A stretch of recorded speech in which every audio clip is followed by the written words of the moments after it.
Lorsqu'on écrit, quelle est la chose la plus importante? Forcément, c'est l'ordre dans lequel on écrit. Comme pour nous, on a notre alphabet, quand on écrit A, D, tout ça, on a une façon de l'écrire, on a un ordre spécial, d'accord? On ne peut pas l'écrire n'importe comment. Lorsque l'on écrit en coréen, on a en premier la consonne et en deuxième la voyelle. En assemblant les deux, d'abord la consonne et la voyelle, on obtient une syllabe. Une syllabe, comme ceci. C'est super. Vous avez deux règles à respecter lorsque vous écrivez les lettres du Hangul, les lettres coréennes. À chaque fois de la gauche à la droite et de haut en bas, tout le temps. D'accord? Lorsqu'on écrit Kiyok, on part de la gauche à la droite, on s'arrête ici un instant et on descend vers le bas, comme ceci. Lorsque vous écrivez A, vous devez écrire la ligne, vous voyez, qui est sur la gauche, ici pas celle-ci, ici celle-ci en premier, de haut en bas. Et ensuite la deuxième, de gauche à droite. Plus vous écrivez, forcément, plus vous vous améliorerez et plus vous aurez une belle écriture. Ça m'a pris du temps aussi, croyez-moi. Il y a vraiment une multitude de possibilités dans la prononciation coréenne en assemblant les voyelles et les consonnes. D'accord? En prenant ces simples trois consonnes, en les assemblant aux voyelles, Kiok, Nien et Tigut, vous pouvez faire en tout 30 sons différents avec les syllabes. Donc, Kiok et A, ça nous donne Ka. Avec Ya, Kya, Ko, Kyo, Ko, Kyo, Ku, Kyu, Que, Ki.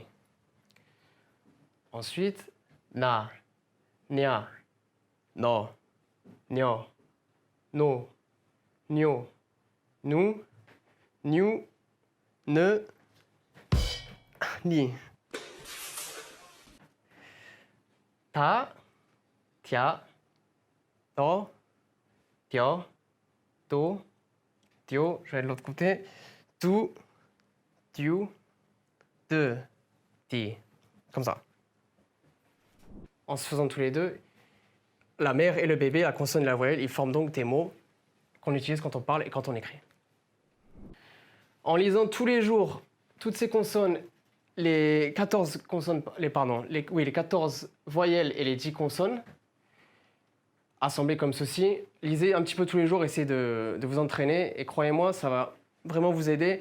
Vous allez réussir à dire ça plus naturellement. Ça semble simple au début, une fois qu'on les lit, on se dit c'est bon, j'arrive à les lire. Mais répétez, répétez, répétez tous les jours et vous allez avoir quelque chose de vraiment plus naturel quand vous allez parler dans la vie de tous les jours ou faire des longues phrases. C'est très important d'avoir une bonne prononciation quand on parle. Ça m'a pris du temps, elle n'est pas parfaite, la mienne encore non plus, j'essaie toujours de m'entraîner, mais c'est pas très facile.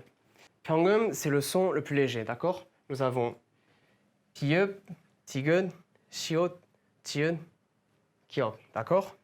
Pyongyang, c'est, pour l'expliquer en français, un bruit un poil plus fort. C'est-à-dire que le biop, si on comparerait ça à un B en français, 5 biop, ça nous donnerait quelque chose un double B, si vous voulez, ou alors un P presque, je dirais. Donc c'est un son un poil plus fort. Donc nous avons 5 biop, 5 diot, 5 shiot, 5 jiot et 5 giok. 5 kyung. Qu'est-ce que c'est? C'est le bruit le plus fort, tout simplement, pour l'expliquer plus facilement. Et ce que j'ai appris à l'école de coréen, il faut que vous sentiez l'air quand vous le sortez, d'accord? Donc c'est le plus fort de cela. En français, je l'écrirai pour un double P, peut-être. C'est facile d'expliquer comme ça. Donc c'est vraiment le plus fort des trois. Il faut qu'il y ait l'air qui sorte, d'accord? Donc on a pieux, tieux, tieux, kieux. Il faut que vous sentiez l'air qui sort. Et là, vous avez une bonne prononciation sur ça, d'accord? Il ne faut pas le mélanger. Pour nous, les Français, c'est assez difficile, croyez-moi, de ne pas se mélanger avec les trois là.